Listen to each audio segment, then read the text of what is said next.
नमस्कार जय जगन्नाथ श्रोता बंधु आपण मैंने उपन्यास प्रेमिकार किछि भाग शुणी आज आम यार षष्ठ भाग शुणा बहुत दिन हो जाइए आम शुणिने चलतु आउ डेरी नक शुणा।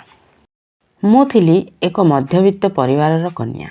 मध्यवित्तर मन आउ मध्यवित्तर सामाजिक जीवन भितर मोर जन्म और यौवन। मु जो दिन रेभेन्सा कॉलेज को साइंस पढ़ा आसी से दिन मो बापा बो केही केबे आशा करि नथिले मु पाठ पढ़ी चाकरी करिवे। समस्ते किंतु आशा करथिले मु बाहा होई घर संसार करिवे। कॉलेज शिक्षा मते जणे उपयुक्त बरपात्र पाइबारे सहायता करिवो। बापा थिले जणे आदर्शवादी शिक्षक। कला टंकार मुह से कौनसी दिन देखि नथिले, तेणु मु जानी जाइथिली आईएएस पास कला परे किंबा खूब बेसी हेले बीएससी पढ़ुथिबा बेले मते विवाह करबाको हबो। सेतेबेलकु मोर जीवन यापन प्रणालीर एक निर्दिष्ट छक कटा सरीथिला। कॉलेज रे पाद देला परे से उभिन्न यौवना किशोरी बयस मते विवाह कथा चिंता करने को पड़ता। एईटा आपनकु अविश्वास मने हेले मध्य प्रकृत रे ताहा ही मो पई थिला एक अवधारित सत्य। जो झियो कॉलेज जीवन रे पाद देबा मात्रे विवाह कथा चिंता करे से सहजरे अन्य जनक प्रेम रे पड़े नाही। कॉलेज जीवनर रोमांस ताकू एड़ाई जीवाकू हुए। सेथिपई कॉलेज रो बहु छात्र मोर रूपर स्तव करी अनेक चिठी लिखुथिले मध्य मु काहारी चिठीर उत्तर देई नथिली। सबु चिठी बाक्सबंदी होई पड़ी रही। क्लास को गला बेले मु मुह तलकू करी चालुथिली। खूब निम्न स्वर रे कथावार्ता करुथिली। अन्य मानक सहित प्रगल्भ गल्प किंबा हास्यर रे जोग देउ नथिली। संक्षेपरे कहिबाकू गले मु थिली एक आत्ममग्ना किशोरी जे निज मनर कानभास रे तार अदेखा भाविस्वामीर चित्र बारंबार अंकन करी बारंबार लिभाउथिला। कारण कौनसिटी छवि तार मन को संपूर्ण पाउ नथिला। मोर भाविस्वामी को असंपूर्ण छवि अंका कथा मन पड़िले आज मध्य मते हस माड़े। आपणक सहित निबिड़ संस्पर्श रे आसीबा आगरु कौनसी पुरुष मोर पूर्णांग मने हेउ नथिले। समस्ते हेउथिले अपूर्ण, विकलांग, अक्षम पुरुष। मने मने सेमानंक छवि आंकी पर मुहूर्त रे गभीर अतृप्ति रे काटी लिभाई देउथिला बेले मोर मने हेउथिला मो जीवन रे केबे हेले मन लाखी पुरुष पाइबी नाही। हुए तो मो विवाहित जीवन व्यर्थ हबो अथवा मते सारा जीवन अविवाहिता रहिबाकू पड़िबो। मोर ए अलेखा अक्षरर अभिलेख पढ़ी मने मने हसुछंती। मो कथा विश्वास करूनाहांती। मु जाने परा आपण चिरदिन हृदयहीन। कौनसी दिन मोर कौनसी कथा को विश्वास करिबा आपणकर जातकरे नाही। किंतु मु राण खाउची। मु बिंदुआ हेले मिछ कहू नाही। हुए तो से दिन गुड़िक थिला सेमिति। से तो आकाश कुसुम तोलिबार बयस। केउ केउ गुण केउ केउ ऐश्वर्य थिले पुरुष जणे पूर्णांग मनीष हुए से कथा जिते मापिचुपी अंक कसिले भी हिसाब भूल हो जाए। बापा चाहूले मु छवि आंकीबी, साहित्य रचना करी, गीत बोलिबी। सबु विद्यारे मोर टिके टिके परिचय थिला। मन भितर एक अहंकार थिला। मु केवल अन्य मानक भली बक्षकटी नितंबर नारी नुहे। मु मध्य जणे शिल्पी। सेही शिल्पी मन देई थरे गोटे गल्प लिखिथिले। कौनसी एक पत्रिका ताहा छपा होइथिला। सेही गल्प को नहीं आरंभ हैला मो जीवनर एक नूतन उपन्यास। आमे दुहे दुहिंक अज्ञात सारे सेही जीवन उपन्यासर नायक नायिका होई गले। ना से कहानी आज नुहे आउ दिने। आज केवल से उपन्यासर नायक नायिकांक कथा। आपण आ मु मो प्राक विवाहित जीवनर सेही पृथ्वी रे मो आखिरे आम दुई जनक भिन्न आउ केही नथिले। केते स्वप्न, केते स्मृति, केते अश्रु, केते हस, केते भूल बुझाबुझी, केते मिलामिशा। आज ए मध्य यौवन रे से आद्य यौवनर स्मृति स्वामी संतानक संसार एक रुद्ध कोठरी रे दमकाए मदिर मलय भली पशि आसी मन को अधीर करि देउछि।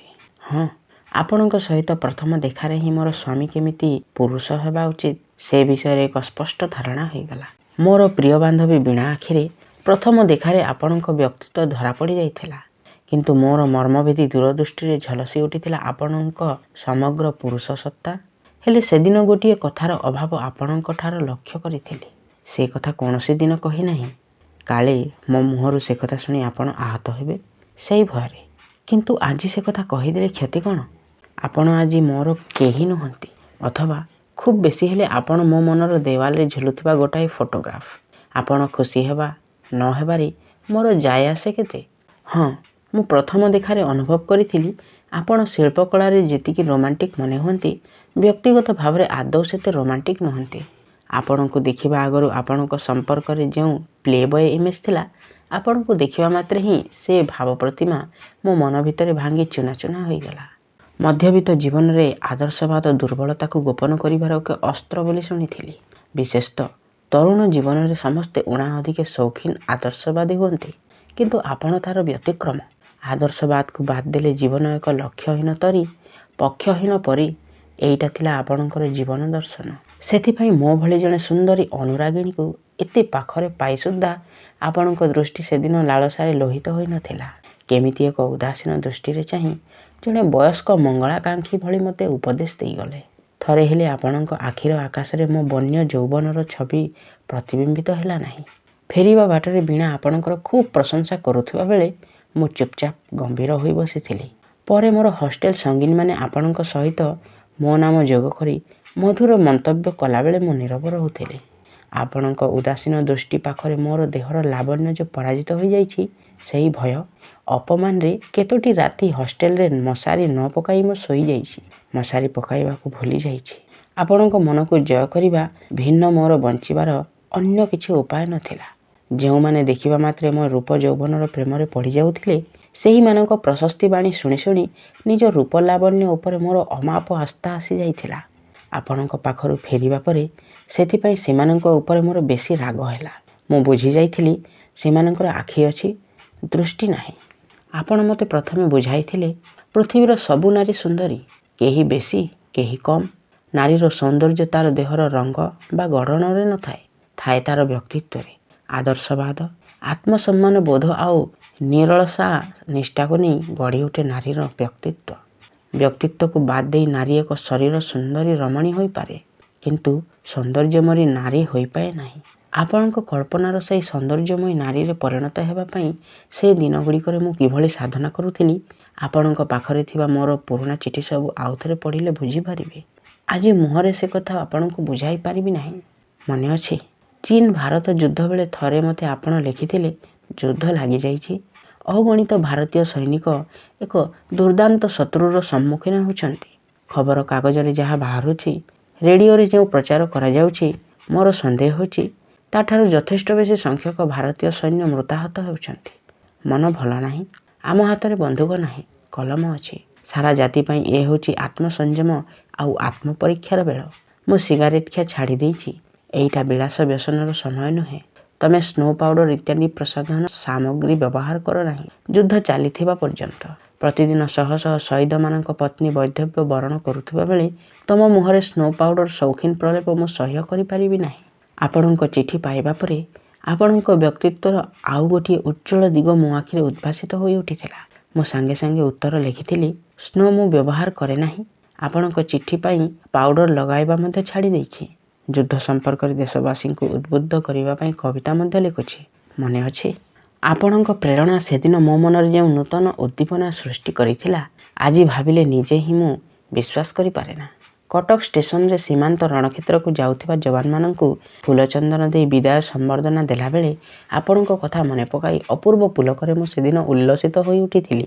ଆଜି ମୁଁ ମୋର ସ୍ୱାମୀଙ୍କ ବିଶ୍ୱାସ ଭାଜନ ହେବା ପାଇଁ ମୋତେ ବୁଝାଇବାକୁ ପଡ଼ୁଛି ଯେ ସେଦିନ ମୁଁ ଥିଲି ଅନଭିଜ୍ଞା କିଶୋରୀ। ଆପଣଙ୍କ ଚିଠିର ଭାଷାର ରଙ୍ଗରେ ମୁଁ ବାଟ ଭୁଲି ଯାଇଥିଲି, କିନ୍ତୁ ଯେଉଁ ଚିଠିର ଭାଷା ଦିନେ ମୋର ନିର୍ବୋଧ କୈଶୋରରେ ଦେଶାତ୍ମଭାବ ସୃଷ୍ଟି କରିଥିଲା, ନିଜକୁ ଖୁଚୁରା ପଇସା ଭଳି ବାଜେ ଖର୍ଚ୍ଚ କରି ନ ଦେଇ ମଣିଷ ହେବା ପାଇଁ ଆତ୍ମସଂଯମ ଶିଖାଇଥିଲା, ଏ ଜନ୍ମରେ ସେଭଳି ଭାଷାରେ ମୋତେ ଆଉ କିଏ ଜଣେ କାହିଁକି ସେମିତି ଆଉ ଖଣ୍ଡେ ଚିଠି ଲେଖିଲା ନାହିଁ? ଏସବୁ କଥା ମୁଁ ଆଜି ଯେତେ ଯେତେ ଭାବୁଛି, ମୋର ପତ୍ନୀତ୍ୱ ମୋ ପ୍ରେମିକା ସତ୍ତା ପାଖରେ ସେତେ ନିଷ୍ପ୍ରଭ, ମଳିନ ପଡ଼ିଯାଉଛି। ଆପଣଙ୍କ ସମ୍ପର୍କରେ ଏହିସବୁ ଇତର, ବାଜେ, ମିଛ କଥା କହି ମୋ ସ୍ୱାମୀର ସଂସାରରେ ମୋତେ ଏହି ଘନୀଭୂତ ସୁଖ କିଣିବାକୁ ଦେଉଛି ବୋଲି କ'ଣ ଆପଣ ଦେଖାହେଲେ ମୋ ଠାରୁ ମୁହଁ ଫେରାଇ ନେଉଛନ୍ତି? ବିଶ୍ୱାସ କରିପାରୁନାହାନ୍ତି? ସାଂସାରିକ ଜୀବନର ସୁସଜ୍ଜିତ ପ୍ରେକ୍ଷାଳୟରେ ବସି ରହିଥିବା ବେଳେ ସୁଦ୍ଧା ଆଜି ବେଳେବେଳେ ମୋ କାନରେ ସେହି ମନ୍ଦିରର ଘଣ୍ଟା ଧ୍ୱନି ଶୁଭିଯାଏ। ମୋ ଘ୍ରାଣେନ୍ଦ୍ରିୟ ସେହି ଅଗରୁ ଚନ୍ଦନର ବାସ୍ନାରେ ମହକି ଉଠେ।